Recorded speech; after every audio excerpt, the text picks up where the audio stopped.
Hey guys, how you doing? I hope everybody had a wonderful week as we continue our study into the American government, the Constitution, and the Bill of Rights. And with today's class, I really want us to focus on where our rights come from. And of course, last week we discussed religious freedom and we talked about the Declaration of Independence, right? Well, we're going to review that and going to discuss one of the most important rights outlined in the Bill of Rights, and that is the Ninth Amendment. And allow me to read the Ninth Amendment to you. The enumeration in the Constitution of certain rights shall not be construed to deny or disparage others retained by the people. What does this mean? A lot of big words. Basically, what it means is that we have rights that extend beyond what's in this document. If something's not in this document, it doesn't mean that we don't have that right. It just might be something that the Founding Fathers didn't think of when they put together the Bill of Rights. So they wanted to make it clear, this document does not give us our rights. This document simply limits the government's ability to restrict our rights. And where do our rights come from? Where do they come from?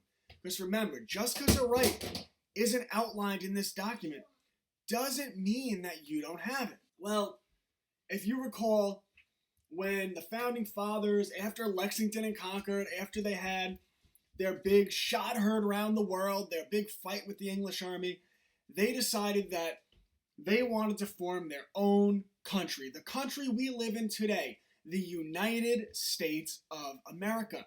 And Thomas Jefferson, one of the Founding Fathers, put together a document for King George and for the people of the Americas. And that document is the Declaration of Independence. And that's the writing of that document is the holiday we celebrate every year on July 4th when they shoot up the fireworks into the air. July 4th is a celebration of the Declaration of Independence. And in that document, the Founding Fathers put pen to paper and wrote down, all men are created equal, that they are endowed by their Creator with certain unalienable rights, that among these are life, liberty, and the pursuit of happiness. Endowed by their Creator. What Thomas Jefferson was saying is that our rights come from God. They don't come from this document.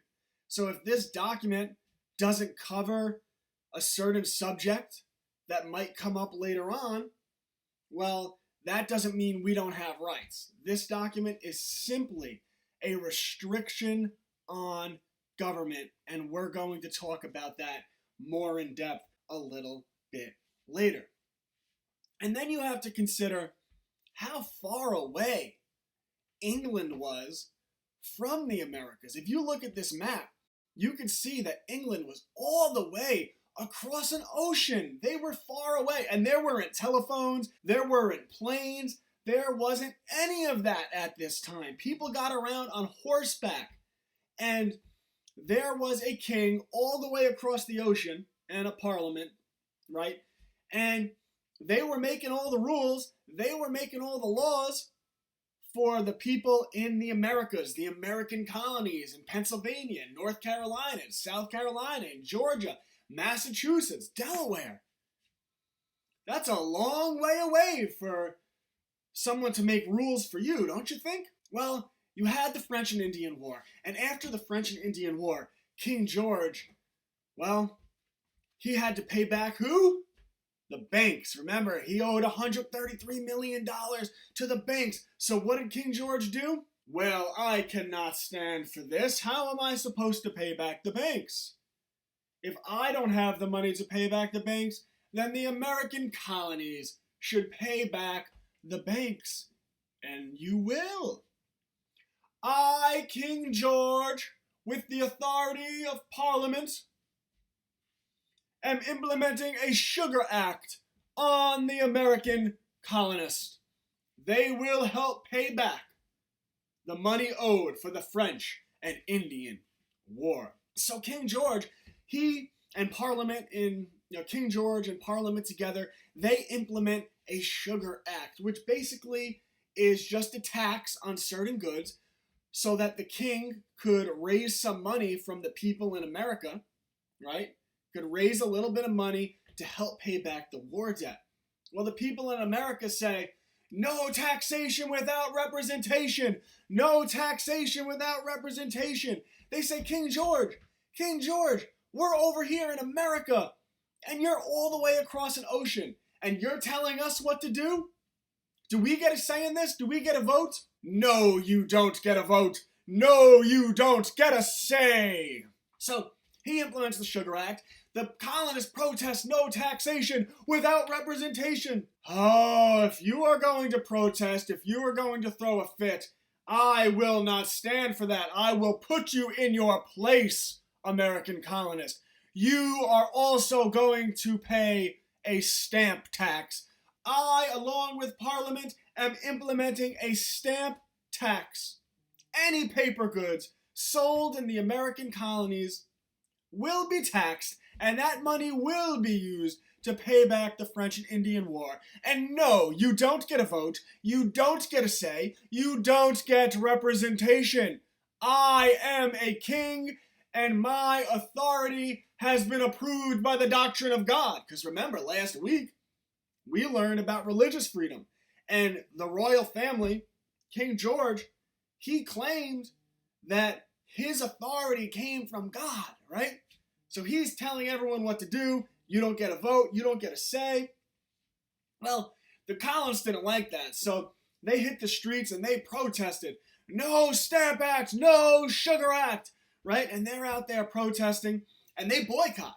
And the colonists did a great job of their boycotting. They said, you know what? We're not going to buy anything that comes from England. If it's being sold from England and it will help King George, we don't need it. And of course, they were able to do that because the manner in which they lived their lives, right? Because they were farmers, they grew their own food, they butchered their own cows, they got eggs from their chickens, they took goat milk and cow milk and made it into butter, they used the wool from sheep to make their own clothing, they made their own shoes, they built their own houses. These were capable people, and because of that, they were able to say, you know what? We don't need anything that England has to offer. And they did a boycott. Well, King George didn't like that. Oh, you think you can boycott British goods? Who do these colonists think they are? Through decree, I am approving the Quartering Act.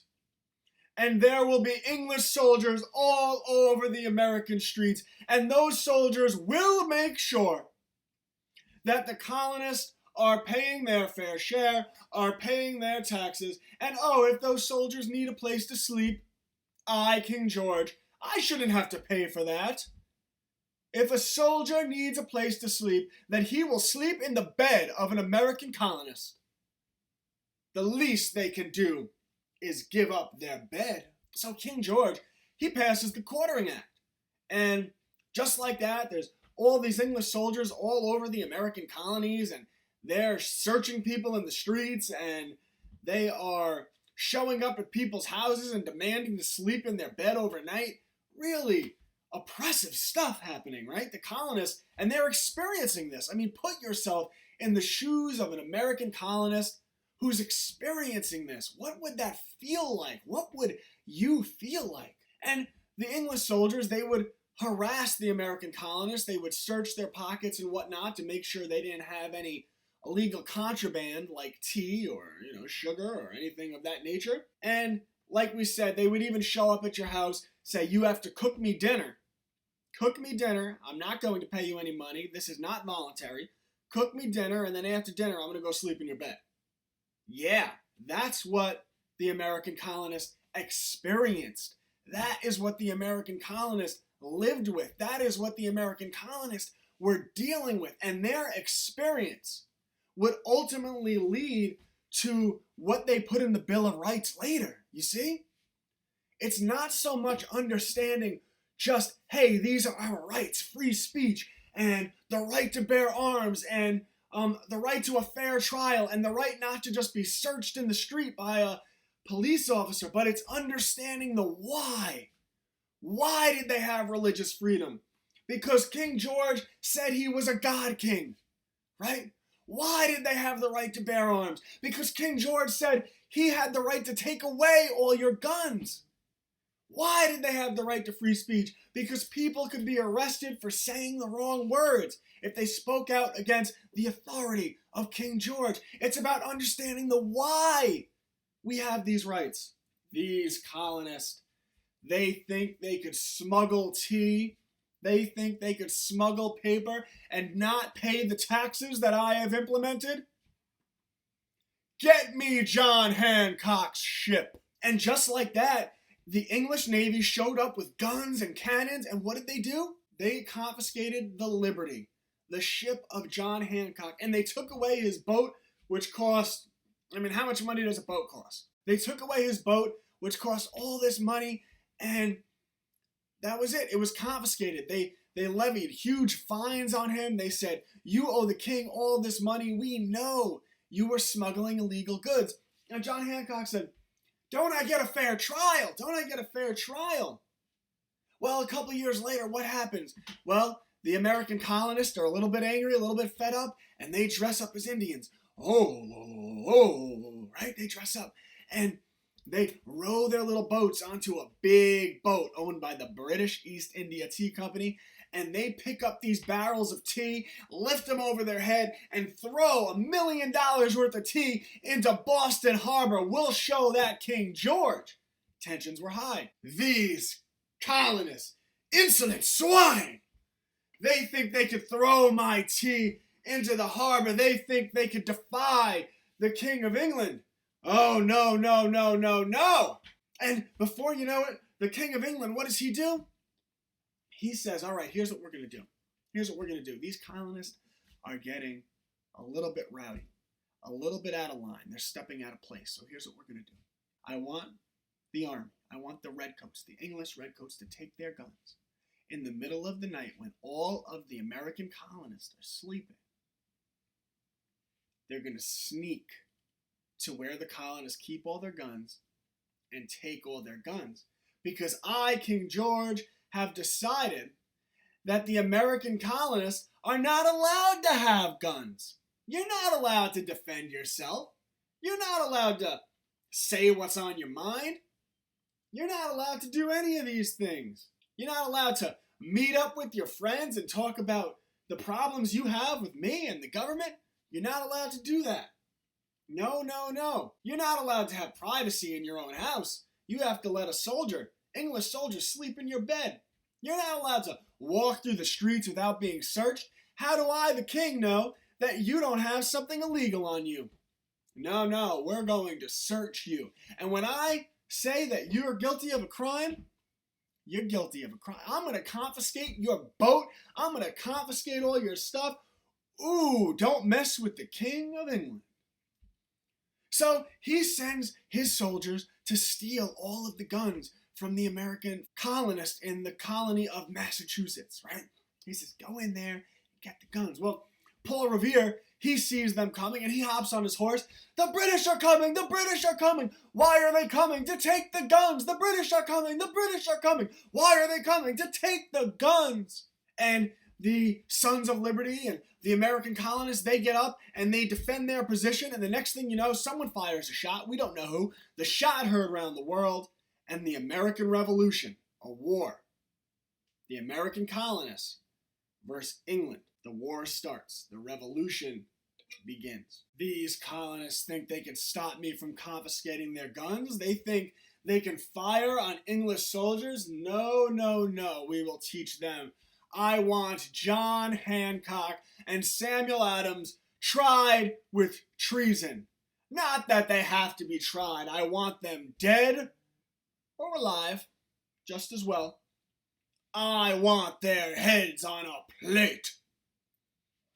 And King George, right, actually before Lexington and Concord, he accused John Hancock and Samuel Adams of treason, and we know from a newspaper written at that time in England that he had ordered the English military to bring back their bodies, and that usually means bring back their bodies, dead or alive.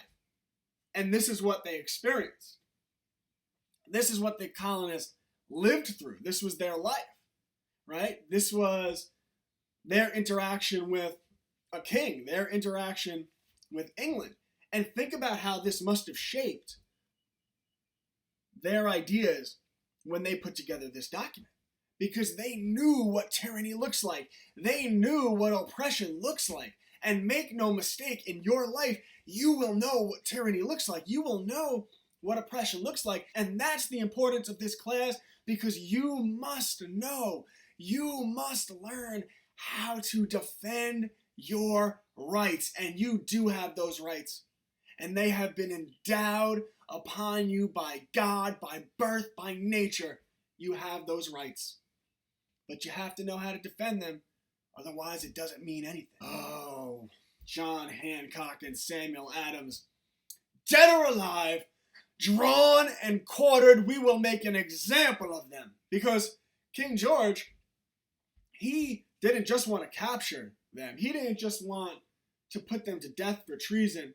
He wanted them drawn and quartered. He wanted them humiliated and tortured in front of a large crowd of people as an example to everyone else that if you go against the king, you will be captured, you will be tortured, you will be put to death.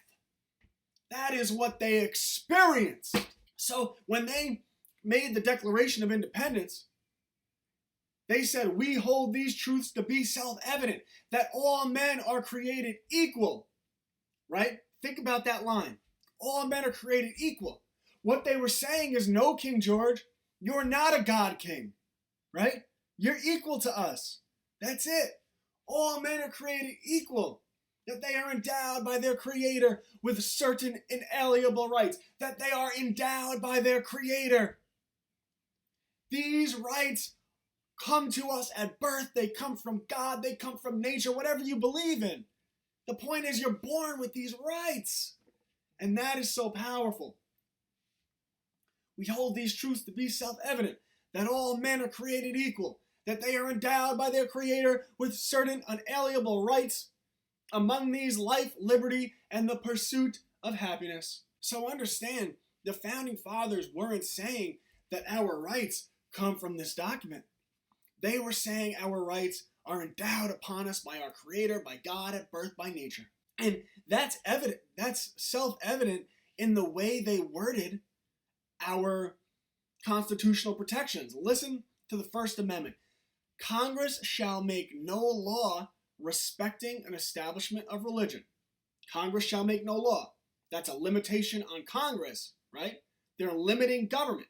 They're not giving us our rights. It's a limiting government. Congress shall make no law respecting an establishment of religion or prohibiting the free exercise thereof. They're limiting the government. They're saying the government is not allowed to limit your exercise of religion. The government shall make no law abridging the freedom of speech. Abridging means limiting.